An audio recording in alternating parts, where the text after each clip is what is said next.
கிறிஸ்துவுக்கு அன்பான சகோதர சகோதரிகளே, உங்கள் யாவரையும் நம்முடைய ஆண்டவர் இயேசு கிறிஸ்து நாமத்தில் உங்களை வாழ்த்தி வரவேற்கிறேன். இந்த நாளிலே நம்ம செய்தியின் தலைப்பு நம்முடைய வாழ்க்கையில் வருகிற புயல்கள் என்ற ஒரு தலைப்பில் நம்ம பார்க்க போகிறோம். நம்முடைய இந்த உலக வாழ்க்கையை ஒரு கடல் பிரயாணத்துக்கு ஒப்பிட்டு அதில் வருகின்ற புயல்கள் பற்றிய ஒரு பாடம். நம்முடைய பிரயாணம் கடலில் பிரயாணம் பண்ணுகிற நம்முடைய வாழ்க்கை கடலில் பிரயாணம் பண்ணுகிற ஒரு பிரயாணத்துக்கு ஒப்பிட்டு அந்த கடலில் வருகிற அந்த புயல்கள் குறித்த ஒரு பாடம். இப்படி நம்ம வாழ்க்கை புயல் என்று சொல்லும்போது அநேக சோதனைகள், கஷ்டங்கள், வேதனை, வலிகள், நெருக்குதல்கள், இப்படிப்பட்ட காரியங்கள் தான் புயல்கள். இந்த புயல்கள் நமக்கு எதிராக வரும்போது யார் அதை நீக்கி நம்மை பாதுகாக்க முடியும்? நம்முடைய சுய பலத்தில் அந்த புயல்களை நீக்க முடியுமா என்றெல்லாம் நாம் இந்த நாளில் தியானிக்க போகிறோம். இந்த புயல்கள் எப்படியெல்லாம் யார் யார் மூலமாக வரும், அதற்கு தீர்வு என்ன என்பது குறித்து தான் இந்த நாளில் பாடமாக இருக்கிறது. இதை புரிந்து கொள்வதற்கு நாம் ஒரு ஷிப்பில் கடலில் பிரயாணப்பட்டு போகிறோம். அப்படி பிரயாணத்தில் இருக்கும்போது அங்கே பெரிய புயல் அடிக்கிறது. அந்த ஷிப்பு, அந்த கப்பல் அந்த புயலில் மாட்டி மேலும் கீழுமாக அங்கே பெரிய ஒரு தவிப்பிலே அந்த கப்பல் அல்லாடி கொண்டிருக்கிறது. அதை தப்பித்து கொள்வதற்கு வழியில்லாத சூழ்நிலை அங்கே வரும்போது அங்கே நீச்சல் தெரிந்தவர்கள் அந்த ஷிப்பில் இருக்கிற சிறிய படகுகள் மூலமாக அங்கே தப்பித்து கொள்ள முடிகிறது. ஆனால் நம்மை போன்ற நீச்சல் தெரியாத இருக்கிறவர்களுக்கு நாம் எப்படி தப்பிப்பது என்றே தெரியவில்லை. அப்படிப்பட்ட சூழ்நிலையில் இருக்கும்போது நாம் என்ன செய்வோம்? அங்கே அந்த கப்பலில் கடல் பெரிய கொந்தளிப்பு, பெரும் காற்று அந்த கப்பலை மேலும் கீழுமாக அப்படியே அமுழ்த்துகிறதாக இருக்கிறது. இந்த சூழ்நிலையில் அதில் நாம் தப்பிப்பதற்கு கடைசி வாய்ப்பாக நாம் தேவனை நோக்கி பார்ப்பதை தவிர வேறு வழியே இல்லை. ஜெபத்தில் தேவனே என்னை காப்பாற்றுங்க, என் ஜீவன் பிழைக்க எங்களுக்கு உதவி செய்யுங்கள் என்று ஜெபிக்கிறதை தவிர வேறு எந்த ஒரு வழியும் இல்லாத ஒரு நிலைமை. அந்த ஜெபம் எப்படி இருக்கும் என்றால், அந்த ஜெபம் நாம் அதற்கு முன்னதாக அப்படிப்பட்ட ஜெபமே ஏறெடுத்திருக்க மாட்டோம். அப்படிப்பட்ட ஒரு அங்கலாய்ப்போடு தேவனை நோக்கி நாம் ஜெபித்திருப்போம். இந்த காரியம் வேதத்தில் நமக்கு பாடமாக வைக்கப்பட்டிருக்கிறது. அதுதான் இந்த நாளிலே தியான வசனம். படியுங்கள். சங்கீதம் 107 சங்கீதம் 25 வசனம். சங்கீதம் 107 25 30. அவர் கட்டளையிட பெருங்காற்று எழும்பி அதன் அலைகளை கொந்தளிக்க பண்ணும். அவர் ஆகாயத்தில் ஏறி ஆழங்களில் இறங்குகிறார்கள். அவர்கள் ஆத்துமா கிளேசத்தினால் கரைந்து போகிறது. வெறித்தவனைப் போல் அலைந்து தடுமாறுகிறார்கள். அவர்களுடைய ஞானமெல்லாம் மூழ்கி போகிறது. அப்பொழுது தங்கள் ஆபத்திலே அவர்கள் கர்த்தரை நோக்கி கூப்பிடுகிறார்கள். அவர்கள் இக்கட்டுகளுக்கு அவர்களை நீங்களாக்கி விடுவிக்கிறார். கொந்தளிப்பை அமர்த்துகிறார், அதன் அலைகள் அடங்குகின்றது. அமைதல் உண்டானது நிமித்தம் அவர்கள் சந்தோஷப்படுகிறார்கள். தங்கள் நாடின துறைமுகத்தில் அவர்களை கொண்டு வந்து சேர்க்கிறார். பார்த்தீங்களா? இங்கே அந்த நாம் சொன்ன காரியங்கள் எல்லாம் அந்த காரியத்தில் வருகிறது. அந்த கப்பல் ஆகாயத்தில் ஏறி ஆழங்களில் இறங்குகிறார்கள். அவர்கள் ஆத்மா கிளேசத்தில் கரைந்து போகிறது. அங்கே சொல்லும்போது அப்படிப்பட்ட ஆபத்தான ஒரு சூழ்நிலை, குடி வெறி கொண்டவர் போல தள்ளாடி தடுமாறுகிறார்கள் என்று இன்னொரு மொழிபெயர்ப்பில் சொல்லப்பட்டிருக்கிறது. அவர்களுடைய திறமை எல்லாமே அங்கே பயனிட்டு போகிறது. இப்படிப்பட்ட நிலையில் அங்கே அவர்கள் 29ஆம் வசனத்தில் அவர்கள் அப்பொழுது அவர் 28 அப்பொழுது தங்கள் ஆபத்திலே அவர்கள் கர்த்தரை நோக்கி கூப்பிடுகிறார்கள். அவர்கள் இக்கட்டுகளுக்கு அவர்களை நீங்களாக்கி விடுவிக்கிறார். அப்போது அந்த ஒரு இக்கட்டான சூழ்நிலையில் தேவனை தவிர வேறு எந்த வழியும் இல்லை. அவர் அந்த இக்கட்டுகளில் நம்மை நீங்களாக்கி விடுவிக்கிறார். 29ஆம் வசனம், புயல் காற்றை அவர் பூந்தென்றலாக மாற்றினார், கடல் அலைகளும் ஓய்ந்து விட்டன என்று நாம் படிக்கிறோம். அந்த பெரிய புயல் ஒரு லேசான பூந்தென்றல் போன்ற காற்றாக மாறிவிட்டது. இதில் நம்ம புரிந்து கொள்ள வேண்டியது என்னவென்றால், நம்முடைய வாழ்க்கை பயணத்தில் பெரிய புயல்கள் வருகிறதாக இருக்கிறது. அப்படி வரும்போது நாம் தேவனை நோக்கி, ஆண்டவர் இயேசு கிறிஸ்துவை நோக்கி பார்ப்பதை தவிர வேறு வழியே இல்லை. அதனால் இப்படிப்பட்ட புயல்கள் எதற்காக வருகிறது அனுமதிக்கிறார் என்றால், நாம் தேவனை அதிகமாக தேடுவதற்கு, அவரிடத்தில் அதிகமாக கிட்டி சேர்வதற்காக இருக்கிறது. இன்றைக்கு உலகமே, உலகத்தில் உள்ள எல்லா ஜனங்களும் இப்படிப்பட்ட பெரிய ஒரு புயலில் மாட்டிக்கொண்டு தவிக்கிறவர்களாக இருக்கிறார்கள். அவர்கள் எப்படி தப்பிப்பது என்று வழி தெரியாதவர்களாக இருக்கிறார்கள். அநேக விதமான பிரச்சனைகள், பொருளாதார குறைவுகள், வியாதிகள், அநீதியான காரியங்கள், நீதி கிடைக்காது, இப்படிப்பட்ட அநேக புயல்கள் இந்த உலகத்தில் இருக்கிற எல்லா ஜனங்களுக்கும் இந்த நாட்களிலே அடித்து கொண்டே இருக்கிறது. இந்த உலகம் எப்படி இருக்கிறது என்று நாம் வேதத்தில் படிக்கிறோம். ரோமர் 8ஆம் அதிகாரம் 22ஆம் வசனம். ஆகையால் நமக்கு தெரிந்திருக்கிறபடி இதுவரைக்கும் சர்வ சிருஷ்டியும் ஏகமாய் தவித்து பிரசவ வேதனைப்படுகிறது. பார்த்தீங்களா? சர்வ சிருஷ்டியும்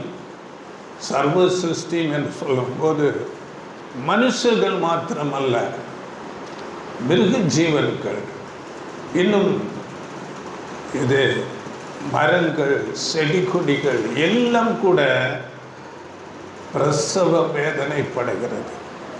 இன்றைக்கு மரம் செடி கொடிகளுக்கு கூட அங்கே நோய்கள் வருகிறது, மிருகங்களுக்கு வருகிறது. இப்படி பலவிதமான சூழ்நிலைகளில் சர்வ சிருஷ்டியும் அங்கே ஏகமாய் தவித்து பிரசவ வேதனை. பார்த்தீங்களா? அது எப்படிப்பட்ட வேதனை வேதம் சொல்லுகிறது? பிரசவிக்கிற வேதனை எல்லா வேதனையிலும் வலியிலும் மிகவும் பயங்கரமான ஒரு வலி வேதனை, பிரசவ வேதனையாக இருக்கிறது. அப்படிப்பட்ட வேதனையில் இன்றைக்கு எல்லா சிருஷ்டிகளும் இருக்கிறதாக வேதம் சொல்லுகிறது. இந்த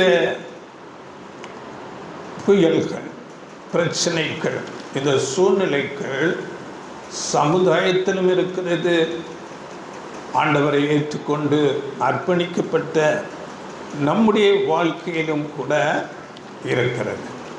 ஆனால் உலகத்தில் உள்ள மற்ற ஜனங்களை விட நமக்கு அந்த பிரச்சனைகள் கொஞ்சம் குறைவாகவே இருக்கும்.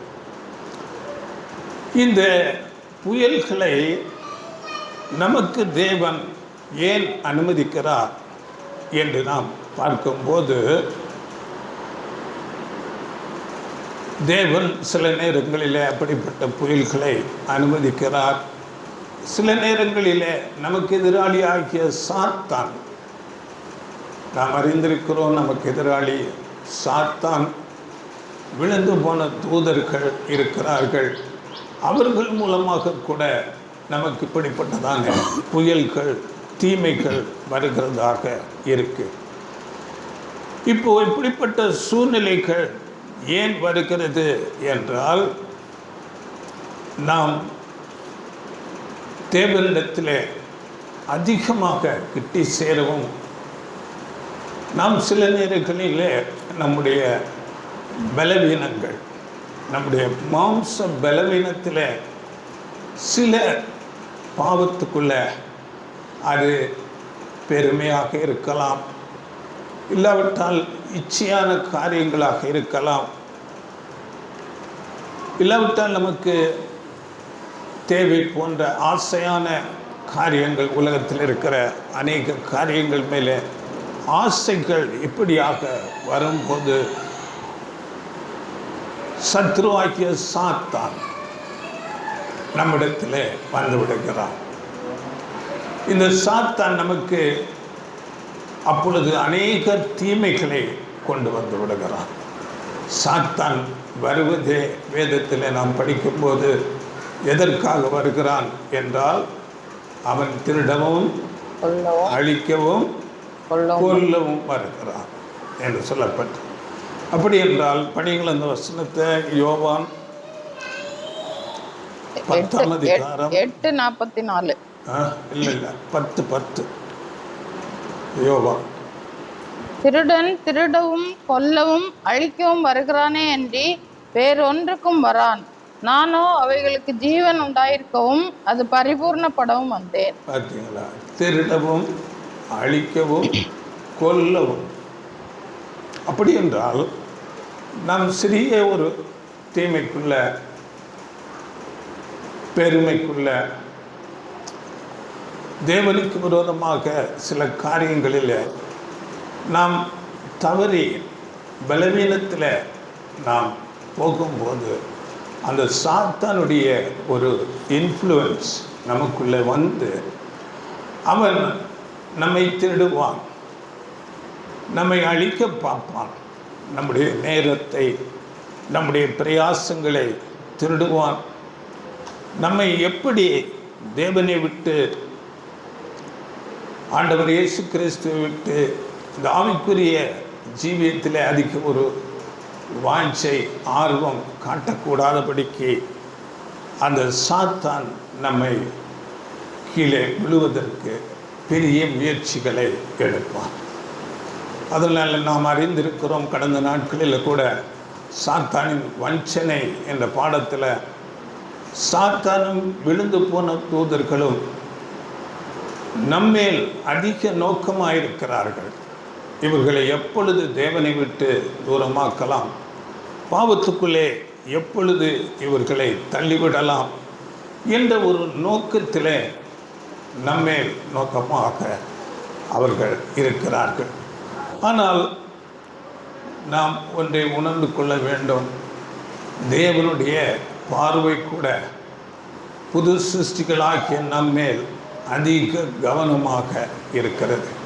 அதனால் இந்த உலகத்தில் நம்ம மாம்ச பலவீனத்தில் விழுந்து விடாதபடி, பாவத்துக்குள்ளே போகாதபடி, சாத்தானுடைய காரியங்களுக்கு நாம் இடம் கொடாதபடி வேதத்தில் சொல்லப்பட்டிருக்கிறது. நீங்கள் அதிக ஜாக்கிரதை உள்ளவர்களாக இருங்கள், எச்சரிக்கையாக இருங்கள் என்று அநேக வசனங்கள், எச்சரிப்புகள் நமக்கு கொடுத்து கொண்டே இருக்கிறது. அதனால் சாத்தானுக்கு இடம் கொடாதபடி நாம் அதிக கவனத்தோடு இருக்க வேண்டும். விசுவாசத்திலே உறுதியாக இருக்க வேண்டும். உலகத்தில் இந்த புயல் போன்ற பிரச்சனைகள் வரும்போது முதலாவது நமக்கு தாக்கப்படுவது நம்முடைய விசுவாசம். தேவனை பற்றிய, ஆண்டவர் இயேசு கிறிஸ்துவை பற்றிய விசுவாசத்தில் அங்கே ஒரு குறைவை கொண்டு வருவார். அதனால் வசனம் சொல்லுகிறது, நீங்கள் விசுவாசத்தில் உறுதியாக இருந்து, 1 பேதுரு 5ஆம் அதிகாரம் 9ஆம் வசனத்தில் அங்கே படிக்கும்போது, நீங்கள் விசுவாசத்திலே உறுதியாக இருந்து அவனை எதிர்த்து நில்லுங்கள் என்று சொல்லுகிறது. படிங்கள். விசுவாசத்திலே உறுதியாய் இருந்து அவனுக்கு எதிர்த்து நில்லுங்கள். உலகத்தில் உள்ள உங்க சகோதரரிடத்திலே அப்படிப்பட்ட பாடுகள் நிறைவேறி வருகிறது என்று அறிந்திருக்கிறீர்களே. பார்த்தீங்களா? இப்போ இந்த உபத்திரவங்கள் நமக்கு தேவனாலும் கூட சில நேரம் அனுமதிக்கப்படுகிறது. நம்முடைய விசுவாசம் பரீட்சிக்கும் விதமாக தேவன் அப்படிப்பட்ட உபத்திரவங்களில் வழிநடத்துவார்.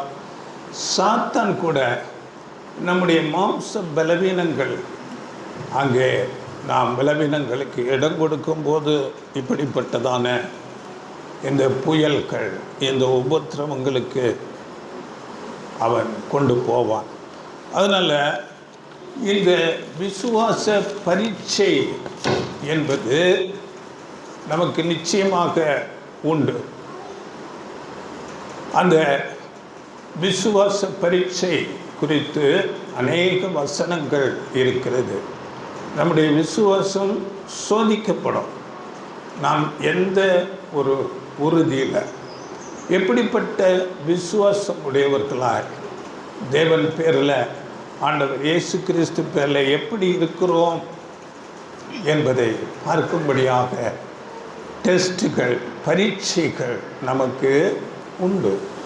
வசனம் சொல்லும்போது 1 பேதுருவில் நம்முடைய விசுவாசம் சோதிக்கப்படும். அது எப்படி என்றால் 1 பேதுரு 1:7 அது பொன்னை போல புடமிடப்படும்.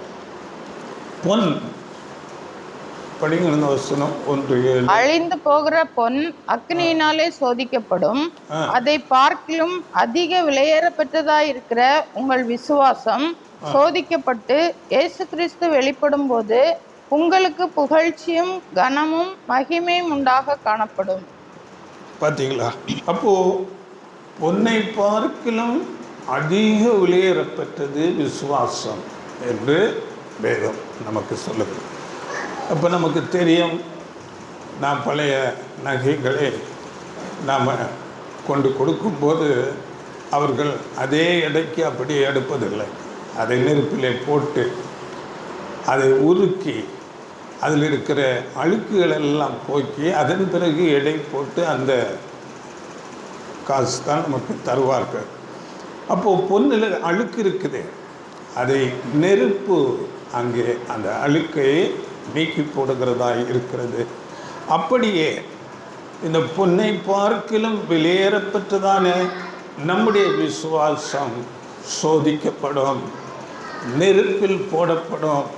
நெருப்பு என்றால் இந்த புயல்கள், கஷ்டங்கள், வேதனைகள், இப்படிப்பட்டதான சூழ்நிலைகளின் வழியாக நம்மை தேவன் சோதிப்பார்.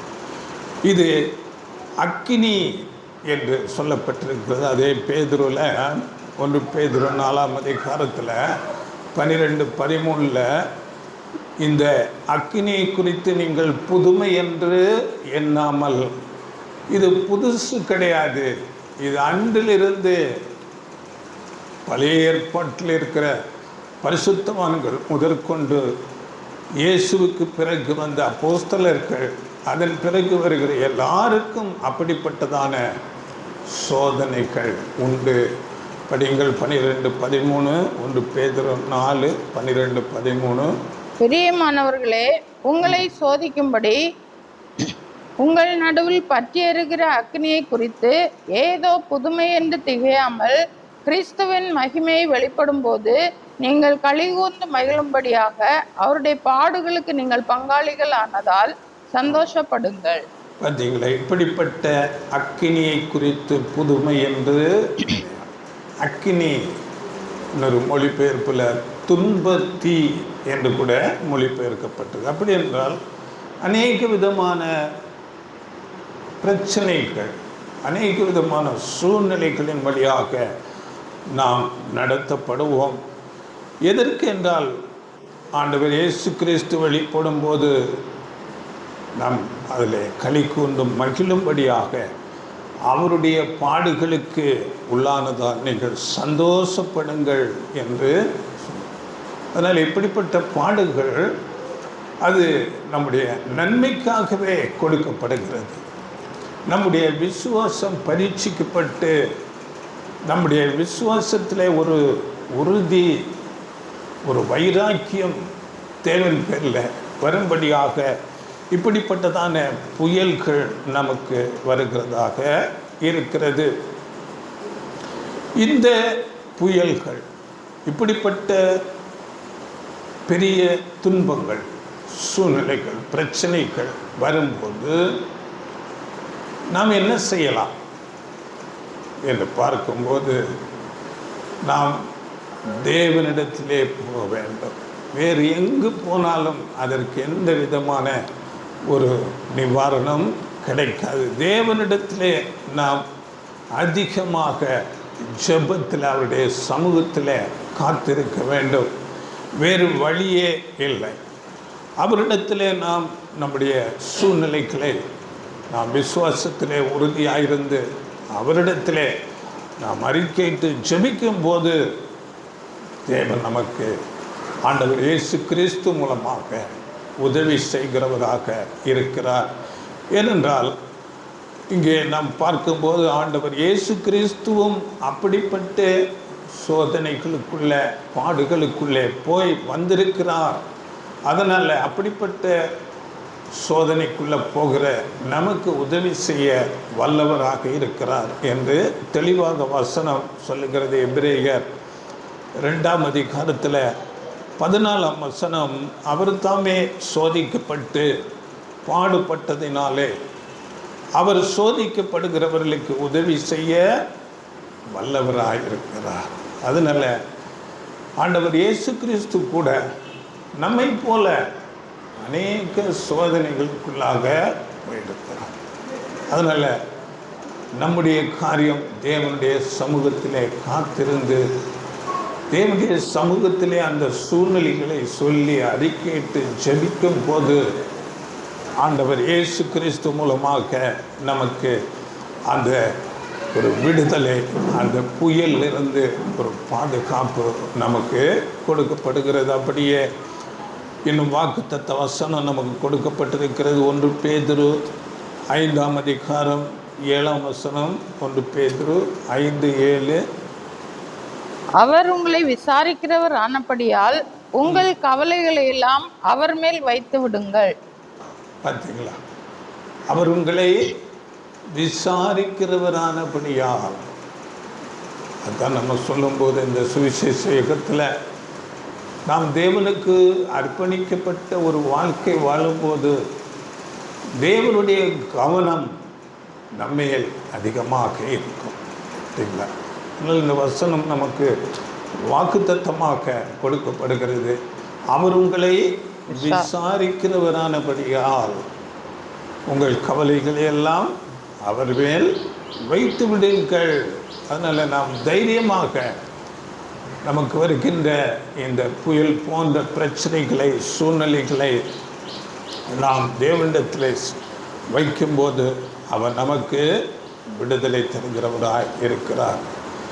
இப்படி நாம் இப்படிப்பட்ட புயல்கள், போன்ற அநேக சோதனைகள் நெருக்கங்களுக்குள்ளாக போகும்போது நம்முடைய சிந்தை, நம்முடைய மனது, நாம் எப்படி செயல்படுகிறோம் என்று தேவன் நம்மை உற்று பார்க்கிறவராய் இருக்கிறார். நம்மை உற்று பார்க்கிறார். இப்படிப்பட்ட சோதனை நேரங்களில் பாருங்கள், இதை குறித்து தாவீது மூலமாக நமக்கு ஒரு பாடம் தேவன் வைத்திருக்கிறார்.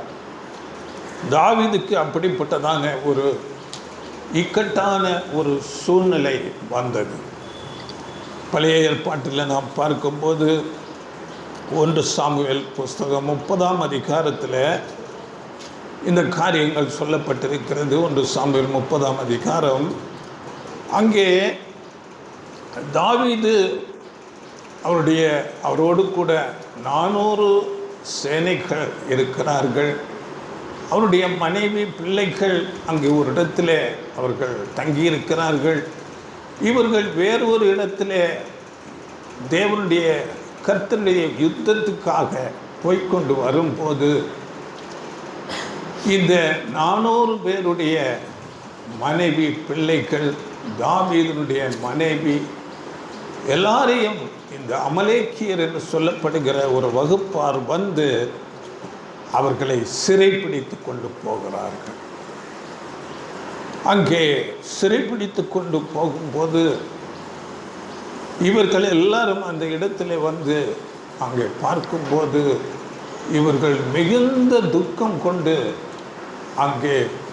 அவர்கள் அங்கே படிக்கும்போது மனம் நொந்து அவர்கள் பலனுள்ள மட்டும் அங்கே அழுதார்கள் என்று வசனம் சொல்லுகிறது. அவ்வளவாக துக்கித்து அழுதார்கள். மனைவி, பிள்ளைகளை எல்லாம் சிறைப்பிடித்து கொண்டு போய்விட்டார்கள். அப்பொழுது தாவீதோடு இருந்த அந்த 400 பேரும் தாவீது மேலே கல்லெறிய பார்க்கிறார்கள். ஏனென்றால் உன்னோடு நாங்கள் வந்ததுனால தான் எங்களுக்கு இந்த சூழ்நிலை வந்தது என்று தாவீதுக்கு எதிராக திரும்புகிறார்கள். பாருங்கள், எவ்வளோ இக்கட்டான ஒரு சூழ்நிலை. தாவீதை குறித்து நாம் அறிந்திருக்கிறோம். அவர் கர்த்தருடைய யுத்தங்களை செய்கிறவராக இருந்தார். கர்த்தருடைய ஆவியானவர் அவர் மேல் இருந்தார். அவர் தேவனுடைய மனுஷனாக இருந்தார். ஆகவே தேவாவியினாலே அபிஷேகம் பண்ணப்பட்டிருந்தார். அப்படிப்பட்ட ஒரு தேவனுடைய மனுஷனுக்கு எப்படிப்பட்டதான இக்கட்டான ஒரு சூழ்நிலை வருகிறது பாருங்கள். அவருடைய மனைவி அங்கே சிறைப்பட்டு போயிருக்கிறார்கள். ஆனால் அவரோடு கூட இருந்தவர்கள் தாவீதை கல்லெறிய பார்க்கிறார்கள். அப்பொழுது தாவீது என்ன செய்கிறார் என்றால், தாவீது தன் தேவனாகிய கர்த்தருக்குள்ளே தன்னை திடப்படுத்தி கொண்டார் என்று வசனம். தேவனுடைய சமூகத்திலே போய் தேவனிடத்திலே விசாரிக்கிறார், ஜெபிக்கிறார். தேவனே, நான் என்ன செய்ய வேண்டும்? இதைத்தான் நாமும் செய்ய வேண்டும். இப்படிப்பட்ட சூழ்நிலைகள் நமக்கும் அனுமதிக்கப்படும். அப்பொழுது அவருக்கு அங்கே தேவனிடத்திலிருந்து பதில் வந்தது. நீ அவர்களை தொடர்ந்து அவர்களை போ, நீ இழந்ததை எல்லாவற்றையும் நீ திரும்ப பெற்றுக்கொள்வாய் என்று தேவனுடைய வார்த்தை அவருக்கு சொல்லப்பட்டது. படிங்கள் 8ஆம் வசனம், 1 சாமுவேல் 30:8. தாவீது கர்த்தரை நோக்கி, நான் அந்த தண்டை பின்தொடர வேண்டுமா? அதை பிடிப்பேனா என்று கேட்டான். அதற்கு அவர், அதை பின்தொடர், அதை நீ பிடித்து சகலத்தையும் திருப்பிக் கொள்ளுவாய் என்றார். பார்த்தீங்களா? அப்படியே அந்த அமலேக்கியர் அந்த பிடித்து கொண்டு போன அந்த அமலேக்கு அந்த வீரர்களை, அந்த சேனையை பின்தொடர்ந்து போய் அவர்கள் ராப்பகல் என்று பிரயாணப்பட்டு போய் அங்கே நாம் படிக்கும்போது, நீங்கள் படித்து கொள்ளுங்கள், 17 - 19 நாம் படிக்கும்போது அங்கே ஒரு சாயங்காலம் தொடங்கி அடுத்த நாள் சாயங்காலம் வரையிலும் அவர்களோடு யுத்தம் பண்ணி சண்டையிட்டு அவர்களுக்கு அவர்களிடமிருந்து எடுத்துக்கொண்டு போன எல்லா பொருட்கள், மனைவி, பிள்ளைகள் எல்லாவற்றையும் திரும்ப பெற்றுக்கொண்டார்கள். இதுதான் விசுவாசம் பரீட்சிக்கப்படும். தேவனுடைய மனுஷனாகிய தாவீது தேவனுடைய மனுஷன் தேவனுடைய அபிஷேகத்தை பெற்றிருந்தார். கர்த்தருக்காக யுத்தங்களை செய்து கொண்டிருந்தார். எப்படிப்பட்ட ஒரு சூழ்நிலை, இக்கட்டான நிலையில மாட்டிக்கொள்கிறார். அந்த நேரத்திலே தாவீதை போல நாமும் கர்த்தருக்குள்ளாக நம்மை திடப்படுத்தி கொண்டு அவருடைய சமூகத்திலே காத்திருக்கும் போது அவர் நமக்கு பலன் தருவார். நம்மை அப்படிப்பட்டதான இக்கட்டான சூழ்நிலையிலிருந்து நம்மை விடுவிப்பார்.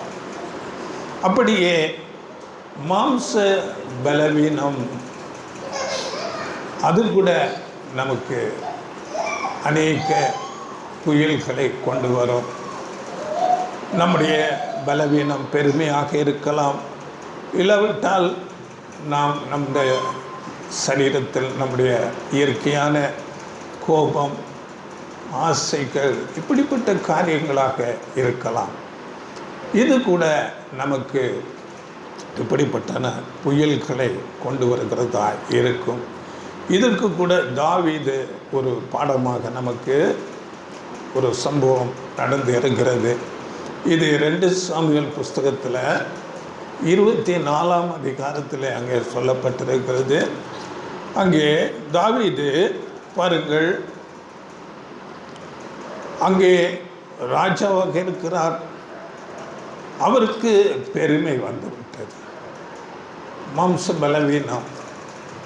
அங்கே அது இஸ்ரேல் யூதா ஜனங்களை எண்ணிக்கை எடுக்கும்படியாக, தொகையிடும்படியாக அங்கே அவர் ஒரு உத்தரவு பிறப்பிக்கிறார். ஆனால் இந்த கணக்கு எடுப்பது தேவனுடைய பார்வையில் அது தீமையாக அங்கே பட்டது. இந்த உத்தரவை திரும்ப பெற்றுக்கொள்ளும்படி அங்கே தளபதிகள் சொல்லுகிறார்கள். ஆனாலும் அவர் உறுதியாக அங்கே இருக்கிறார். இந்த சிந்தனையை தூண்டினது யார் என்று பார்க்கும்போது அது தேவனுக்கு விரோதமாக சாத்தான் அங்கே அந்த சிந்தனையை தூண்டி விடுகிறார். கணக்கெடுங்கள், எண்ணிக்கை எடுங்கள், அது ஒரு பெருமையாக அங்கே காணப்பட்டது. இதற்கு வசனம் கூட இருக்கிறது. 1 நாளாகமம் 21ஆம் அதிகாரம் 21:1 அந்த தீய அந்த சாத்தான் அந்த சிந்தனையை தூண்டி விடுகிறான் என்று அந்த வசனம் அங்கே சொல்லுகிறது. படியுங்கள். சாத்தான் இஸ்ரவேலுக்கு விரோதமாய் எழும்பி இஸ்ரவேலை தொகையிடுகிறதற்கு தாவீதை ஏவி விட்டது. அது சாத்தான் அந்த காரியத்தை செய்யும்படியாக தாவீதை ஏவி விடுகிறான். அப்போ நம்முடைய மாம்ச பலவீனம், பெருமை, சாத்தான் அதை அறிந்து அந்த காரியத்தை தாவீதிடத்தில் ஏவுகிறான். அப்பொழுது அங்கே தீர்க்கதரிசி மூலமாக தாவீதுக்கு எச்சரிக்கப்படுகிறது. இது தேவனுடைய பார்வையிலே அது தவறாகப்பட்டதினாலே அங்கே தீர்க்கதரிசி வந்து சொல்லுகிறார், நீ இந்த காரியத்தை செய்ததினாலே மூன்று தண்டனைகள் உன்மேல் வருகிறது. அதில் நீ எதை நீ தெரிந்து கொள்ளுகிறாயோ அது உனக்கு வந்துவிடும் என்று சொல்லும் போது அந்த 3 தண்டனைகள் என்ன என்று நாம் பார்க்கும்போது, முதலாவது உன்னுடைய தேசத்திலே 7 வருடம் பஞ்சம் வரும். இரண்டாவதாக பார்க்கும்போது 3 மாதம் உன் சத்துருக்கள் உன்னை பின்தொடர்ந்து வர நீ அவர்களுக்கு பயந்து ஓடுகிறவனாய் இருப்பாய். இது இரண்டாவது ஒரு தண்டனை. இல்லாவிட்டால் மூன்றாவது தேசத்திலே 3 நாள் கொள்ளை நோய். இதில் நீ எதை தெரிந்து கொள்ளுவாயோ அது உனக்கு இப்பொழுதே சம்பவிக்கும் என்று தீர்க்கதரிசி மூலம் எச்சரிக்கப்பட்டார். அங்கே தாவீது மனம் நொந்து, தேவனே நான் பெரிய தவறு செய்து விட்டேன் என்று மனம் கலங்கி தேவனிடத்திலே அங்கே அழுது புலம்புகிறார். ஆனாலும் அங்கே கடைசியாக என்ன நடக்கிறது என்றால் 14ஆம் வசனத்தில், நான் கர்த்தருடைய கையில் விழுவேனாக, அவருடைய இரக்கங்கள் மகா பெரியது என்று சொல்லி கர்த்தருடைய கருத்திலே அங்கே விழுந்து விடுகிறார். அந்த வசனம் படிங்கள் 14. அப்பொழுது தாவீது காத்தை நோக்கி, கொடிய இடுக்கணில் அகப்பட்டிருக்கிறேன், இப்போது நாம் கர்த்தருடைய கையிலே விழுவோமாக, அவருடைய இரக்கங்கள் மகா பெரியது, மனுஷர் கையிலே விழாதிருப்பேனாக என்றான். கர்த்தருடைய கரங்களிலே நான் விழுவேனாக. மனுஷர் கையில் விழுவது என்றால் அவர்கள் துரத்தும் போது பயந்து ஓடுவது போல அப்படி வேண்டாம். இல்லாவிட்டால் பஞ்சம் வரும், அது கூட வேண்டாம். நான் கர்த்தருடைய கரத்திலே விழுவேனாக என்று அங்கே கர்த்தருடைய கரத்திலே விழும்போது அங்கே அந்த தேசத்திலே 3 நாள் கொள்ளை நோய் வருகிறது. அந்த கொள்ளை நோய் நிமித்தம் அங்கே 70,000 ஜனங்கள் அங்கே செத்து போகிறார். பார்த்தீங்களா? சாத்தானுக்கு இடம் கொடுப்பதினாலே பலவீனத்தில், மாம்ச பலவீனம், அங்கே பெரிய ஒரு அழிவு வந்தது. இப்படி இந்த மாம்ச பலவீனத்துக்கு நாம் இடம் கொடாதபடி அதிக கவனமாக ஜாக்கிரதையாக வேதம் அதை எச்சரிக்கிறது. நீங்கள் அதிக எச்சரிக்கையோடு இருங்கள் என்று. இந்த இப்படிப்பட்டதான சோதனைகள், புயல்கள் வரும்போது அங்கே தேவனுடைய மனுஷன் தாவீது செய்தது போல கர்த்தருடைய கருத்திலே நாம் அங்கே தஞ்சம் புகுந்து அவரையே பிடித்து கொள்ள வேண்டும். அங்கே நீங்கள் தொடர்ந்து அதில் படித்து கொள்ளுங்கள். அங்கே பெரிய தீங்கு செய்யும் போது இவ்வளவு ஜனங்கள் மரித்த பிறகு தேவன் அங்கே தூதனை நிறுத்து, இத்தோடு போதும் என்று அங்கே அந்த தண்டனை நிறுத்தப்படுகிறது. அதனால் தாவீது போன்ற ஒரு அபிஷேகம் பண்ணப்பட்ட தேவனுடைய மனுஷனே இப்படி பலவீனத்திலும் இங்கே அவருடைய விசுவாசம் சோதிக்கப்படும்படியாக காரியங்கள் வரும்போது நாம் எல்லாரும் அதிக கவனமாக இருக்க வேண்டியதாக இருக்கிறது. அப்போது தாவீது அப்படி சென்றது போல நாமும் அந்த சூழ்நிலைக்குள்ளாக போக வேண்டிய காரியங்கள். தேவனை நாம் உறுதியாக பற்றி கொள்ள வேண்டும், எப்படிப்பட்ட சூழ்நிலை வந்தாலும். அதனால் இங்கே தாவீது நம்ம சங்கீதங்களிலே படிக்கிறோம், அவர் அறிக்கை எடுக்கிறார், நான் மரண இருளின் பள்ளத்தாக்கிலே நடந்தாலும் பொல்லாப்புக்கு பயப்படும், தேவரே என்னோடு கூட இருக்கிறீர். எப்படிப்பட்ட அறிக்கை! அதனால் எப்படிப்பட்ட சூழ்நிலை வந்தாலும் தேவன் நம்மோடு இருப்பார். நாம் அவரையே பற்றி கொள்ள வேண்டும். தேவனுடைய அந்த ஐக்கியத்தை அவர் தன்னிலே உணர்ந்தவராக தைரியமாக இந்த வார்த்தைகளை அறிக்கையாக எடுக்கிறார். அதனால் மனிதனால் நமக்கு எதுவும் செய்ய முடியாது. தேவனே இப்படிப்பட்டதான புயல் போன்ற சூழ்நிலைகளில் நமக்கு உதவி செய்ய முடியும். தாவீதை குறித்து நாம் அறிந்திருக்கிறோம். தாவீது தேவனுடைய இருதயத்துக்கு ஏற்றவன் என்று பெயர் பெற்றான். அது ஏனென்றால் எப்படிப்பட்ட சூழ்நிலைகளும் அவருடைய பலவீனத்தில் தவறு செய்யும் போதும் தேவன் பக்கமாக சாய்ந்து தேவனை உறுதியாக பிடித்து கொள்கிறார். வருகிற தண்டனைகளை அவர் சகித்து கொள்ளுகிறார். ஆனாலும் தேவன் பேரில் உறுதி வைராக்கியம் பாராட்டுகிறவராக இருக்கிறார். இப்படிப்பட்ட காரியங்கள் நமக்கும் வருகிறதாக இருக்கிறது. அதனால் இந்த சூழ்நிலைகளை தேவன் ஏன் அனுமதிக்கிறார் என்றால், முதலாவது நம்முடைய மாம்ச பலவீனம், அடுத்தது நம்முடைய விசுவாசம் பரீட்சிக்கப்படும். அந்த விசுவாசம் பரீட்சிக்கப்படும் போது தான் நாம் தேவனிடத்திலே அதிகமாக கிட்டி சேர்கிறவராக, தேவனை அதிகம் தேடுகிறவர்களாக, நாம் விசுவாசத்திலே உறுதி வைராக்கியம் உடையவர்களாக நாம் இருப்போம். அதனால் தேவனை நாம் அதிகமாக இந்த விசுவாசத்திலே உறுதி காட்டுகிறவர்களாக இருக்க வேண்டும். தேவனை எப்போதும் தேடுகிறவர்களாக.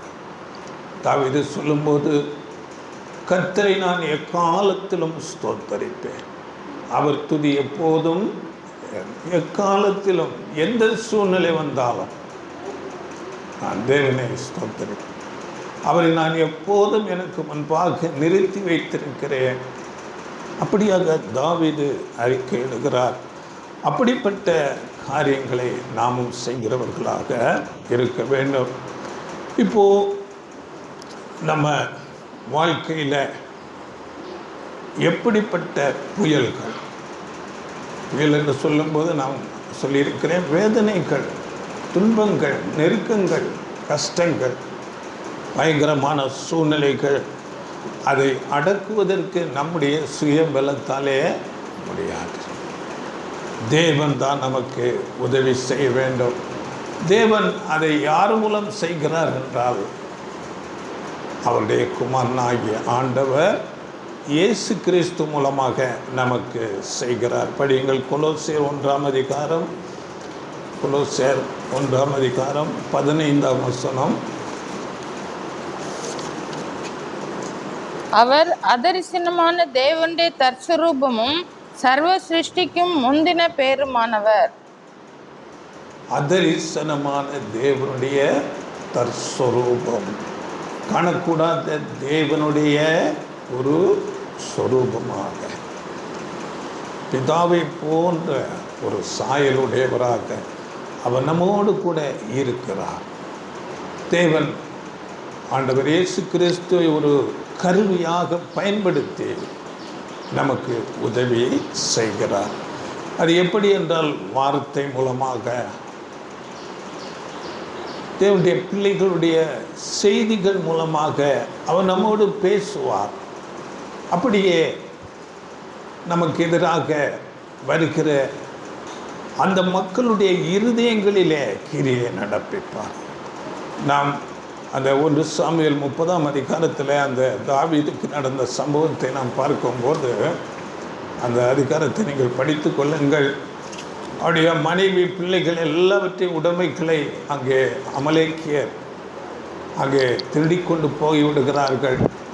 அவர்கள் போய்கொண்டு ஒரு இடத்துல அவர்கள் என்ன செய்கிறார்கள், அங்கே ஆடல் பாடலோடு புசித்து குடித்து வெறி கொண்டு இருக்கிறார்கள், எந்த பயமும் இல்லாமல். இதுதான் அங்கே தேவனுடைய கிரியை. அவர்கள் அப்படிப்பட்ட சூழ்நிலையில் இருக்கும்போது தாவீதும் அவனோடு இருந்தவர்களும் போய் அவர்களோடு சண்டையிட்டு அவர்களை வெற்றி கொண்டு அநேகரை கொன்று போட்டு அந்த உடைமைகள், அவருடைய மனைவி, பிள்ளைகள் எல்லாரையும் திருப்பிக் கொள்ளுகிறார். அதனால் அப்படிப்பட்ட சூழ்நிலைகளை தேவன் நமக்கும் உருவாக்குவார். எதிராளியுடைய மனதில் அங்கு ஒரு பயத்தை உருவாக்குவார். அவர்கள் கவலையற்று அப்படி இருக்கும்போது அங்கே நாம் அவர்களை மேற்கொள்ள செய்யும்படியாக தேவன் நமக்கு உதவி செய்வார். அதனால் நம்முடைய சுய முயற்சி, இந்த புயல் போன்ற இந்த பிரச்சனைகள் வரும்போது ஒன்றுமே செய்ய முடியாது. தேவனை நாம் உறுதியாக பற்றி கொள்ள வேண்டும். அதனால் இந்த வசனம் சங்கீதங்களில் நாம் படித்தமே தியான வசனம், சங்கீதம் 107:29 கொந்தளிப்புகளை அங்கே அமர்த்துகிறார், அதன் அலைகள் அடங்குகிறது. இந்த வசனம் இது இந்த சுவிசேஷ யுகத்தில் இந்த சபை வகுப்பாருக்காக சொல்லப்பட்ட வசனம். தீர்க்க தரிசனமாக இந்த சபை வகுப்பாருக்கு, ஏனென்றால் பாவம் நிறைந்த உலகத்திலே அவர்கள் இருக்கிறார்கள். அப்படிப்பட்ட சபை வகுப்பாருக்கு அநேக புயல்கள், தீமையான காரியங்கள் வரும். அப்பொழுது அங்கே தேவன் அவைகளை, அந்த கொந்தளிப்புகளை அமர்த்துகிறார். அங்கே அலைகள் அடங்கும் என்று இந்த வசனம் நமக்காகவே சொல்லப்பட்டிருக்கிறது. சில தீர்க்க தரிசன வசனங்கள் லிட்ரலாக அங்கே நிறைவேறி இருக்கலாம். ஆனால் இந்த வசனம் இது சபைக்காக சொல்லப்பட்ட வசனம். நாம் படிக்கும்போது சங்கீதத்தில் 22ஆம் அதிகாரத்தில் ஆண்டவர் இயேசு கிறிஸ்துவை பற்றியே அங்கே சொல்லப்பட்டிருக்கும் அநேக தீர்க்க தரிசனங்கள். அது ஆண்டவர் இயேசு கிறிஸ்துவுக்காகவே சொல்லப்பட்டது. இதுதான் தீர்க்க தரிசனங்கள். அங்கே தாவீது சில வேளைகளிலே அந்த சங்கீதத்தை எழுதினாலும் சில சூழ்நிலைகள் அவருக்கு அங்கே ஏற்பட்டிருக்கலாம். ஆனால் அது ஆண்டவர் இயேசு கிறிஸ்துவுக்காகவே சொல்லப்பட்டது அந்த 22ஆம் சங்கீதம். அப்படியே இந்த 107, 29 அந்த வசனங்கள் நம்ம படித்தோமே, தியான வசனம், இவை எல்லாமே சபை வகுப்பாருக்காக சொல்லப்பட்டிருக்கிறது. அதனால் சபை வகுப்பார் ஆவதற்கு தேவன் நமக்கு உதவி செய்கிறவராய் இருக்கிறார். ஆனால் இப்படிப்பட்ட சூழ்நிலைகளின் வழியாகத்தான் நம்மை நடத்துகிறார். அநேக புயல்கள், அநேக பிரச்சனைகள், அநேக சூழ்நிலைகளின் வழியாக தேவன் இந்த சபையை தேர்வு செய்கிறவராய் இருக்கிறார். ஏனென்றால் நாம் வசனம் படிக்கும்போது தான் நேசிக்கிற புத்திரனை ஒரு தகப்பன் சிட்சிக்கிறது போல என்று நாம் படிக்கிறோம். எபிரேயர் 12ஆம் அதிகாரம் 6ஆம் வசனம். எபிரேயர் 12:6 படியுங்கள். கர்த்தர் எவனிடத்தில் அன்பு கூறுகிறாரோ அவனை அவர் சிட்சித்து தாம் சேர்த்து கொள்ளுகிற எந்த மகனையும் தண்டிக்கிறார் என்று பிள்ளைகளுக்கு சொல்லுகிறது போல உங்களுக்கு சொல்லுகிற புத்திமதியை மறந்தீர்கள். பார்த்தீங்களா? அப்போது தான் சேர்த்து கொள்ளுகிற எந்த மகனையும் அவர் சிட்சிக்கிறார். ஒரு தகப்பன் பிள்ளையை சிட்சிக்கிறார் என்றால் அவனை நல்வழிப்படுத்துவதற்காகத்தான். அப்படியே தேவன் நம்மை இந்த சபை வகுப்பார் ஆவதற்காக அநேக சிட்சைகள் மூலமாக நம்மை சீர்படுத்துகிறார். 7ஆம் வசனம், நீங்கள் சிட்சையை சகிக்கிறவர்களாய் இருந்தால் தேவன் உங்களை புத்திரராக எண்ணி நடத்துகிறார். தகப்பன் சிட்சியாத புத்திரன் உண்டோ? பார்த்தீங்களா? அப்போ அந்த சிட்சைகள், இதுதான் புயல். அது எந்த தீமையாக இருக்கலாம், எந்த உபத்திரவமாக இருக்கலாம், அவைகளை நாம் சகிக்கிறவர்களாக இருக்க வேண்டும். அப்போது ஒரு தகப்பன் ஒரு பிள்ளையை சிட்சிக்கிறார் என்றால் அந்த புத்திரனை அவர் நேசிக்கிறார் என்பது தான் அர்த்தம். அப்படி என்றால் தேவன் நமக்கு இப்படிப்பட்டதான சோதனைகள், புயல்கள், நெருக்கங்களை கொடுக்கிறார் என்றால் தேவன் நம்மை நேசிக்கிறார். அவைகளை நாம் சந்தோஷமாக ஏற்றுக்கொண்டு அவைகளை சகிக்கிறவர்களாக இருக்க வேண்டும். இந்த காரியங்கள் நாம் ஆண்டவர் இயேசு கிறிஸ்துவில் கூட பார்க்கிறோம். ஆண்டவர் இயேசு கிறிஸ்து தேவனுடைய ஒரே பேரான குமாரன். ஆனால் அவர் மனுஷனாக இந்த பூமியில் வரும்போது அப்படிப்பட்ட அநேக சூழ்நிலைகளின் வழியிலே நடத்தப்படுகிறார். இல்லைங்களா? அவர் கண்ணீர் விட்டார் என்று சொல்லப்பட்டிருக்கிறது. அவருக்கு பசி இருந்தது. அவருக்கு விரோதமாக துரோகம் செய்தார்கள். அவரை ஏளனம் பண்ணி பரிகாசம் பண்ணினார்கள். அவர் அழுதார் என்று சொல்லப்பட்டிருக்கிறது.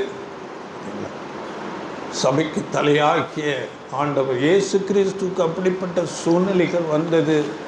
வசனம் படியுங்கள். எபிரேயர் 5ஆம் அதிகாரம் 7ஆம் வசனத்தில் அவர் மாம்சத்தில் இருந்த நாட்களிலே, படியுங்கள் வசனம்.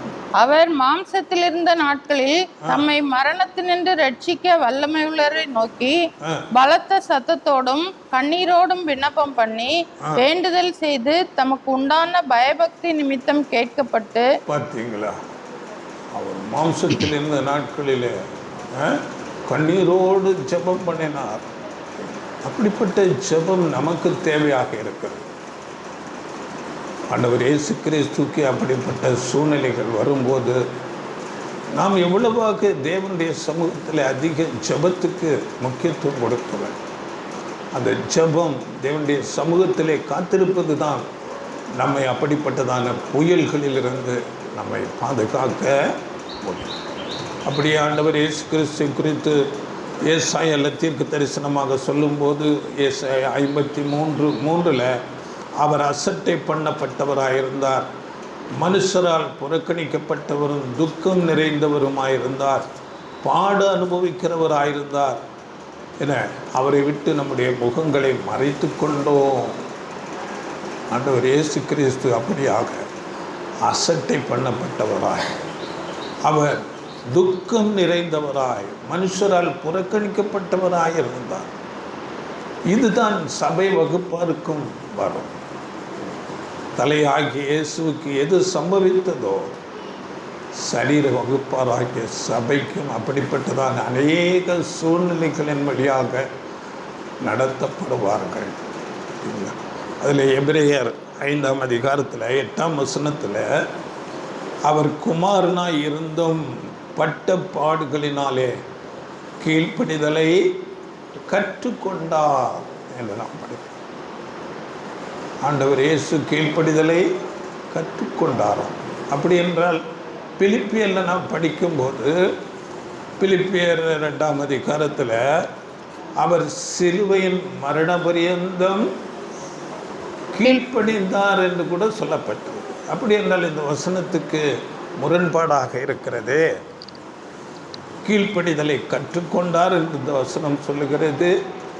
அங்கே பிலிப்பியரில் படிக்கும்போது அவர் சிலுவையின் மரண பரியந்தம் கீழ்ப்படிந்தார். அது இந்த வசனம் 2 சிலுவையின் மரண பரியந்தம் கீழ்ப்படிந்தார்.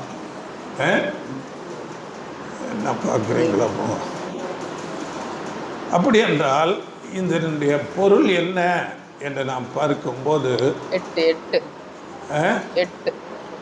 தேவ படிங்க அந்த வசனம். அவர் மனுஷ ரூபமாய் காணப்பட்டு மரண பரியந்தம், அதாவது சிலுவையின் மரண பரியந்தமும் கீழ்ப்படிந்தவராய் தம்மை தாமே தாழ்த்தினார். சிலுவையின் மரண பரியந்தம் கீழ்ப்படிந்தார். இங்கே கீழ்ப்படிதலை கற்றுக்கொண்டார். இதனுடைய பொருள் என்னவென்றால், பாவம் நிறைந்த இந்த உலகத்தில் அவர் தேவ நீதியை அறிந்து செயலாற்றுவதிலே தேர்ச்சி பெற்றார். உலகமே பாவத்துக்குள்ளே இருக்கிறது. ஆண்டவர் இயேசு கிறிஸ்து பூரண மனுஷனாக இருந்து தேவ நீதியை சரியாக செய்து நிறைவேற்றி தேர்ச்சி பெற்றார். அதனால் ஆண்டவர் இயேசு கிறிஸ்துவுக்கு இந்த சபை வகுப்பாரை பற்றி நன்றாக தெரியும். உலகத்தில் ஒரு மனுஷன் இந்த பாவம் நிறைந்த உலகத்தில் நீதியாக நடக்க வேண்டும் என்று முயற்சி செய்து நடக்கும்போது என்னென்ன தீமைகளுக்குள்ளாக அவர் போவார் என்று ஆண்டவர் இயேசு கிறிஸ்து அதை அறிந்து கொண்டு ஆண்டவர் இயேசு அதில் வெற்றி சிறந்தார்.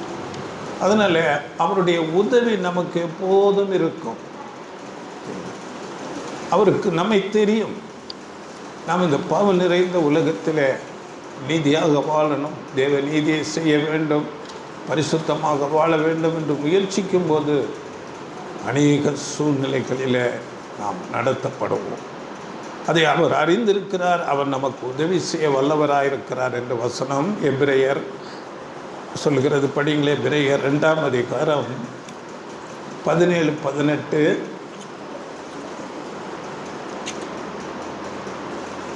அன்றியும் அவர் ஜனத்தின் பாவங்களை நிவர்த்தி செய்வதற்கு ஏதுவாக தேவ காரியங்களை குறித்து இரக்கமும் உண்மையும் உள்ள பிரதான ஆசாரியராய் இருக்கும்படிக்கு எவ்விதத்திலும் தம்முடைய சகோதரருக்கு ஒப்பாக வேண்டியதா இருந்தது. ஆதலால் அவர் தாமே சோதிக்கப்பட்டு பாடுபட்டதினாலே அவர் சோதிக்கப்படுகிறவர்களுக்கு உதவி செய்ய வல்லவராய் இருக்கிறார். அவர் நமக்கு உதவி செய்வார். அவர் அறிவார் மாம்சத்தில் இந்த பூமியில் நீதியாய் நடக்க வேண்டும் என்றால் எவ்வளவு பாடுகள் உண்டு. அவர் அறிந்தார், அவர் அதை வெற்றி சிறந்தார். நாமும் வெற்றி சிறக்க நமக்கு உதவி செய்வார். அதனால் நாம் அவரை உறுதியாக பிடித்து கொள்ள வேண்டும். பாருங்கள், மாம்சிக இஸ்ரேலர்கள், அது அவருடைய வனாந்திர பயணம் நமக்கு பாடமாக வைக்கப்பட்டிருக்கிறது. அவர்கள் எகிப்தின் அடிமைத்தனத்திலிருந்து விடுவிக்கப்பட்டு வனாந்திர வழியாக நடக்கிறார்கள். அவர்களுக்கு சரியான பாதை தெரியாது. அநேக தேசங்கள் வழியாக கடந்து போக வேண்டும். அங்கே எதிர்ப்பு வருகிறது. அவர்கள் அங்கே யுத்தம் பண்ணுகிறார்கள். அங்கே தண்ணீர் இல்லை, குறைவுபடுகிறது. இப்படிப்பட்ட அநேக சூழ்நிலைகளின் வழியாக அவர்கள் நடந்து வந்தார்கள். இது சபை வகுப்பாருக்கும் அப்படியே வைக்கப்பட்டிருக்கிறது. இதை குறித்து நீங்கள் வசனங்கள் படித்து கொள்ளுங்கள். வெளிப்படுத்தல் 12ஆம் அதிகாரம் 6ஆம் வசனம், 12ஆம் அதிகாரம் அதிலே 14ஆம் வசனம், இவைகளை நீங்கள் படித்து பாருங்கள். அப்படியே ஏசாயா 51:3 வசனங்களை நீங்கள் படித்து பாருங்கள். சபை அப்படியாக வனாந்தரம் போன்ற பாதையிலே நடக்க வேண்டும். ஆனாலும் தெய்வீக பாதுகாப்பு அவர்களுக்கு இருந்து கொண்டே இருந்தது. அவர்கள் யுத்தம் பண்ணின எல்லா ராஜாக்களையும் மேற்கொண்டார்கள். அவர்களுக்கு தடையாக இருந்த அந்த செங்கடல் அங்கே விளக்கப்பட்டது. அவர்கள் தேவைகள் எல்லாம் அங்கே சந்திக்கப்பட்டது. அங்கே தெய்வீக பாதுகாப்பு, போஷிப்பு அவர்களுக்கு இருந்தது. அதனால் அப்படிப்பட்ட பாதுகாப்பு, போஷிப்பு இன்றைக்கு இந்த சுவிசேஷ யுகத்தில் சபை வகுப்பாருக்கு கொடுக்கப்படுகிறதா இருக்கிறது. ஆனால் அநேக நெருக்குதல்கள், யுத்தங்கள் அவர்கள் செய்தார்கள். அநேகர் வெறுத்தார்கள். அநேக குறைவுகள் வந்தது. சரியான பாதை இல்லை. இப்படிப்பட்ட சூழ்நிலை இன்றைக்கு சபைக்கு கொடுக்கப்படுகிறது. நாம் அவைகளை தாழ்மையோடு ஏற்றுக்கொண்டு அவைகளை பொறுமையோடு சகித்து தேவனுடைய பிரமாணங்களை நாம் கற்றுக்கொண்டு தேறி அதிலே நடக்கிறவர்களாக இருக்க வேண்டும். அன்றைக்கு அவர்களுக்கு வாக்குத்தத்தம் பண்ணப்பட்ட அந்த கானான் தேசத்தை அநேகர் விசுவாசியாமல் அங்கே வனாந்தரத்திலே மாண்டு போனார்கள், செத்து போனார்கள். ஆனாலும் விசுவாசித்தவர்கள் அந்த கானானை சுதந்திரித்து கொண்டார்கள். அநேகர் விசுவாசியாமல் போனாலும் என்ன, விசுவாசித்தவர்கள் தேவனுடைய வாக்கு தத்தத்தின்படியே அந்த கானானை சுதந்திரித்தார்கள். அப்படியே நாமும் பார்த்தீங்களா, விசுவாசத்திலே உறுதியாய் நாம் தேவனை பற்றி கொண்டால் ஆண்டவர் இயேசு கிறிஸ்து நமக்கு துணை நிற்கிறார். அன்றைக்கு எப்படி அங்கே இஸ்ரேல் ஜனங்களை பாதுகாத்து வழி நடத்தினாரோ அப்படியே நம்மோடு கூட இருந்து நம்மை பாதுகாத்து நம்மை வழி நடத்துவார், போஷிப்பார். நம்மை நமக்கு வாக்கு பண்ணப்பட்ட பரம கானானுக்குள்ளே கொண்டு போய் நம்மை தகுதிப்படுத்துவார். படிங்கள் வசனம், கொலோசியர் 1ஆம் அதிகாரம் 12ஆம் வசனம். கொலோசியர், ஒளியிலுள்ள பரிசுத்தவான்களுடைய சுதந்திரத்தில் பங்கடைவதற்கு நம்மை தகுதி உள்ளவர்கள் ஆக்கினவர். தகுதி உள்ளவர் ஆக்குவார். அதற்குத்தான் இப்படிப்பட்ட வனாந்தரம் போன்ற பிரயாணம்.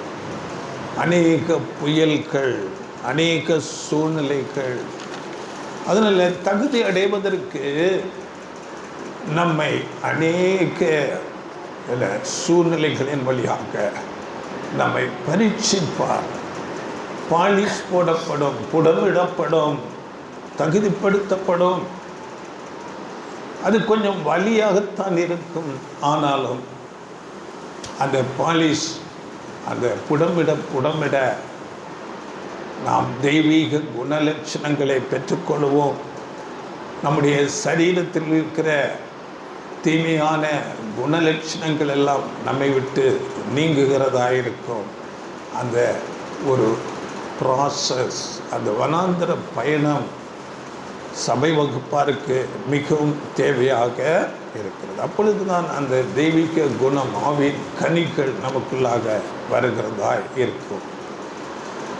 நம்முடைய வாழ்க்கை பாருங்கள், நம்முடைய அந்த புயல் எப்படி இருக்கும் என்றால், சில வேளை பொருளாதார குறைவாக இருக்கலாம், சில நேரங்களிலே வேலைத்தலங்களிலே உள்ள பிரச்சனைகளாக இருக்கலாம், இல்லாவிட்டால் திருமணம் செய்த அதன் மூலமாக வரலாம், இல்லாவிட்டால் திருமணம் செய்யாவிட்டால் அதன் மூலமாக கூட வரலாம். இப்படி எப்படி வேண்டுமானாலும் வரலாம். இதற்காக நாம் என்ன செய்ய வேண்டும்? இந்த புயலை நாம் மேற்கொள்ள, புயலிலிருந்து நாம் நம்மை தப்பித்துக்கொள்ள தேவனுடைய சமூகத்திலே காத்திருப்பது மாத்திரமே நாம் செய்ய முடியும். இந்த புயலை நம்முடைய சுய பலத்தாலே மேற்கொள்ள முடியாது. தேவனுடைய பலன், தெய்வீக பாதுகாப்பு, நடத்துதல் நமக்கு தேவையாக இருக்கிறது. பிலிப்பியர் 4ஆம் அதிகாரத்தில் 6-7 வசனங்கள் நமக்கு ஒரு வாக்குத்தத்தமாக கொடுக்கப்படுகிறது. படிங்கள 4:6-7. நீங்கள் ஒன்றுக்கும் கவலைப்படாமல் எல்லாவற்றையும் குறித்து உங்கள் விண்ணப்பங்களை ஸ்தோத்திரத்தோட கூடிய ஜெபத்தினாலும் வேண்டுதலினாலும் தேவனுக்கு தெரியப்படுத்துங்கள். அப்பொழுது எல்லா புத்திக்கும் மேலான தேவ சமாதானம் உங்கள் இருதயங்களையும் உங்கள் சிந்தைகளையும் கிறிஸ்து இயேசுக்குள்ளாக காத்துக்கொள்ளும். தேவனுக்கு தெரியப்படுத்துங்கள். நீங்கள் ஒன்றுக்கும் கவலைப்படாமல் தேவனுடைய சமூகத்திலே காத்திருக்க வேண்டும். ஆனால் அப்படிப்பட்ட நெருக்கங்கள் அநேக சூழ்நிலைகளின் வழியாக போகும்போது அநேகர் என்ன செய்கிறாங்க? பதட்டமடைவார்கள், இல்லாவிட்டால் அந்த பிரச்சனையே பார்த்து கொண்டிருப்பார். இல்லை, தேவனுடைய சமூகத்தில் தேவனை நோக்கி பார்க்க வேண்டும். வசனம் சொல்லுகிறது, நீங்கள் ஒன்றுக்கும் கவலைப்படாமல் எல்லாவற்றையும் வாக்குத்தத்தம். அப்பொழுது தேவ சமாதானம் உங்கள் இருதயங்களை கிறிஸ்து இயேசுக்குள்ளாக. அப்படி ஏசாயா தீர்க்கதரிசன வசனம் நமக்கு தெரியும். ஏசாயா 46:9 நானே கர்த்தர், எனக்கு சமானம் இல்லை. அந்த பிரச்சனைகளுக்கு முன்பாக தேவனை நாம் நோக்கி பார்க்கும்போது அந்த பிரச்சனைகள் ஒன்றுமே இல்லை. தேவன் பெரியவராக இருக்கிறார். எல்லா சூழ்நிலைகளையும் மாற்றி போட தேவனாலே கூடும். அதனால் நம்ம பாருங்கள், ஆண்டவர் இயேசு கிறிஸ்து இந்த பூமியில் இருக்கும்போது கூட அவர் படகில் பிரயாணம் பண்ணுகிறார். சீசர்கள் எல்லாரும் அவரோடு கூட இருக்கிறார்கள். அங்கே ஒரு பெரிய புயல் வருகிறது. அந்த புயலில் ஆண்டவர் இயேசு கிறிஸ்து அமைதலாக நித்திரை பண்ணி கொண்டிருக்கிறார். மத்திய 8ஆம் அதிகாரத்தை எடுத்து வைத்துக்கொள்ளுங்கள். மத்திய 8ஆம் அதிகாரத்தில் அங்கே ஆண்டவர் இயேசு கிறிஸ்து மார்க்கு சுவிசேஷத்தில் எழுதும்போது அவர் தலையணை வைத்து நித்திரை பண்ணி கொண்டிருக்கிறார் என்று சொல்லலாம். ஆனால் நித்திரை. ஆனால் இந்த சீசர்கள் பாருங்கள், அவர்கள் மீன்பிடிக்கிறவர்கள் அதிகமான பேர். கடல் என்றால் அவர்கள் பரீட்சைக்காக தெரியும் எப்படிப்பட்ட சூழ்நிலை வரும் என்று. எல்லா சூழ்நிலைகளையும் பார்த்திருப்பார்கள். ஆனால் அந்த புயல் வரும்போது அவர்கள் பயந்து நடுங்கி, நாங்கள் சாகப் போகிறோம் என்று, அங்கே நாங்கள் மடிந்து போகிறோம் என்று ஆண்டவரிடத்திலே, அங்கே இயேசு கிறிஸ்துவிடத்திலே வருகிறார்கள். அப்போது ஆண்டவர் இயேசு கிறிஸ்து என்ன சொல்லுகிறார்? படியுங்கள் 8:26. அதற்கு அவர், அற்ப விசுவாசிகளே, ஏன் பயப்படுகிறீர்கள் என்று சொல்லி எழுந்து காற்றையும் கடலையும் அதட்டினார். உடனே மிகுந்த அமைதல் உண்டாயிற்று. அற்ப விசுவாசிகளே. பார்த்தீங்களா, நமக்கு அப்படிப்பட்ட சூழ்நிலைகள் வரும். எனக்கு நீ தப்பிக்கவே வழி இல்லை. பார்த்தீங்களா, நாங்கள் மடிந்து போகிறோம். எனக்கு மட்டும் இப்படிப்பட்ட பிரச்சனை வருது. பார்த்தீங்களா, இப்படிப்பட்ட சூழ்நிலைகள் வரும்போது அங்கே நம்முடைய விசுவாசம் பரீட்சிக்கப்படுகிறது. அற்ப விசுவாசிகளே. இதை குறித்து வேத ஆராய்ச்சியாளர்கள் என்ன சொல்லுகிறார்கள் என்றால், ஆண்டவர் இயேசு கிறிஸ்துவை சீசர்களை அப்படியே அந்த படகிலிருந்து கவிழ்த்து தேவனுடைய திட்டத்தை இல்லாமல் ஆக்கி போடலாம் என்று சாத்தான் செய்ததாக கூட சிலர் சொல்லுகிறார்கள். எப்படி இருந்தாலும் அந்த ஒரு புயலை, அந்த கொந்தளிப்பை அமர்த்தி போட ஆண்டவர் இயேசு கிறிஸ்துவால் அங்கே முடியும். சாத்தானுடைய எந்த திட்டமும் அங்கே பலிக்காது. அதனால் நாம் ஆண்டவர் இயேசு கிறிஸ்துவை உறுதியாக பிடித்து கொள்ள வேண்டும். தேவனை நாம் உறுதியாக பிடித்து கொள்ள வேண்டும். எப்படிப்பட்ட சூழ்நிலை வந்தாலும் அவரால் நம்மை தப்பித்து கொள்ள உதவி செய்ய நமக்கு அவரால் முடியும். இப்படி அநேக சூழ்நிலைகளின் வழியாக நாம் நடத்தப்படுவோம். அடுத்ததாக பார்க்கும்போது, நாம் இந்த உலகத்தில்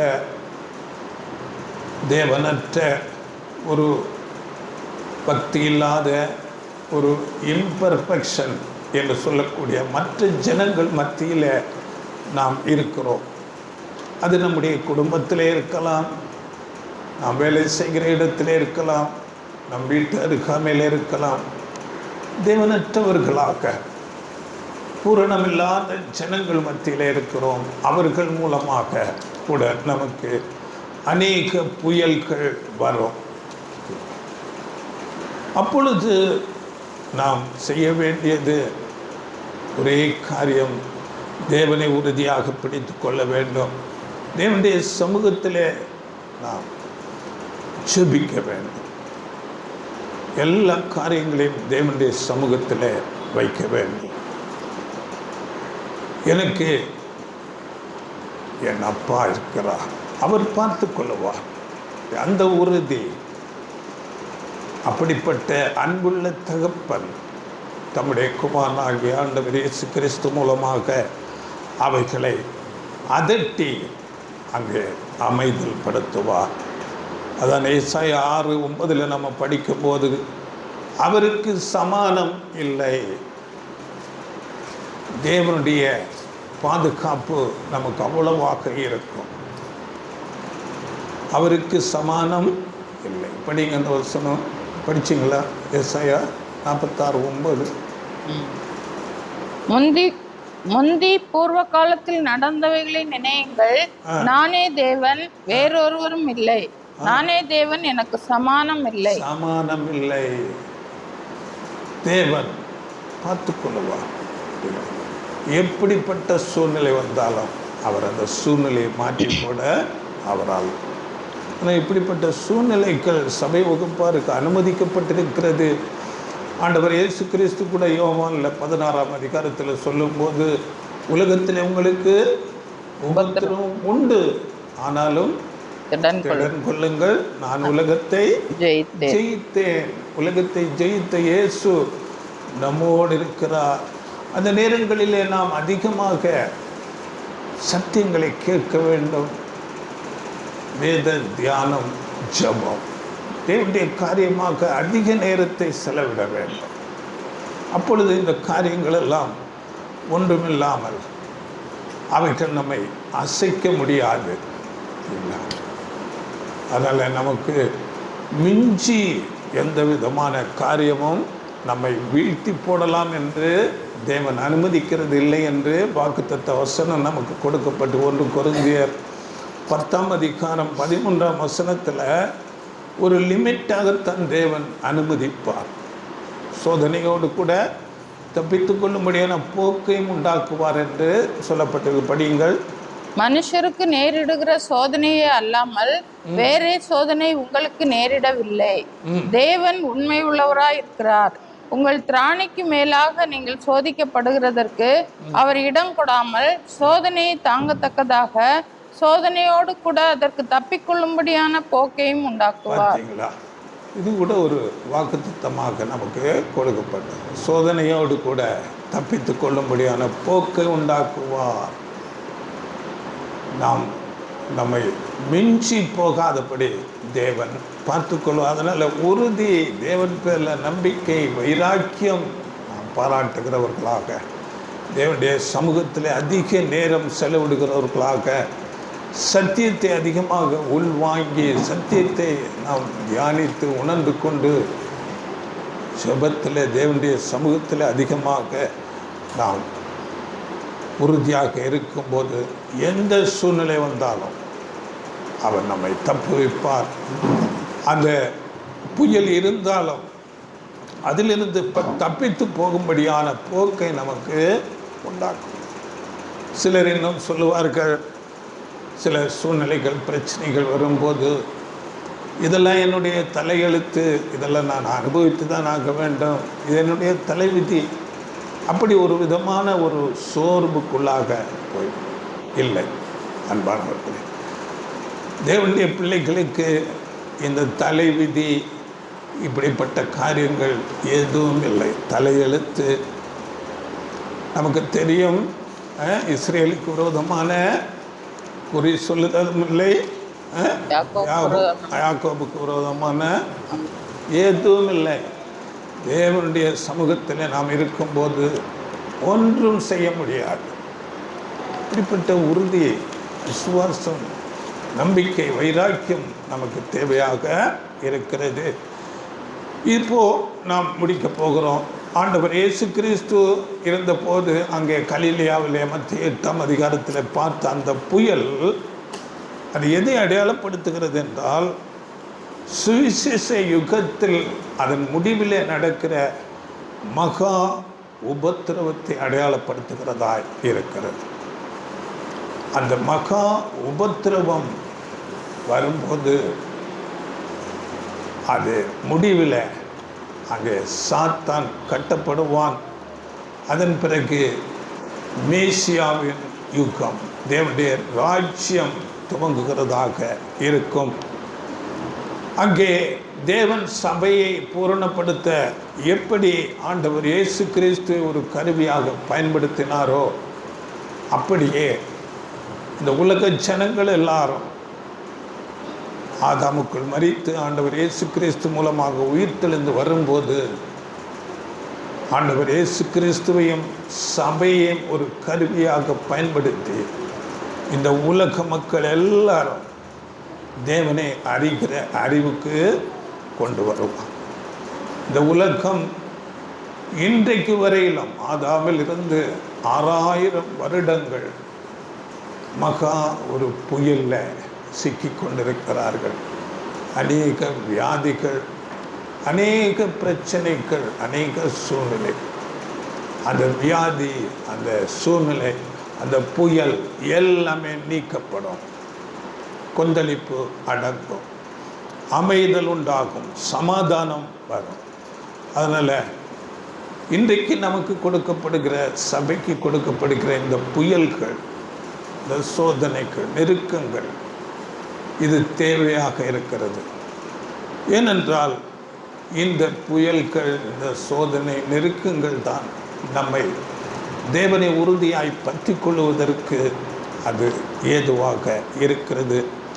நம்முடைய அன்புள்ள தகப்பனை நேசிக்க, அவருடைய குணலட்சணங்களை நாம் பெற்றுக்கொள்ள இந்த சூழ்நிலைகள், இந்த புயல்கள் நம்மை உருவாக்குகிறதாக இருக்கும்.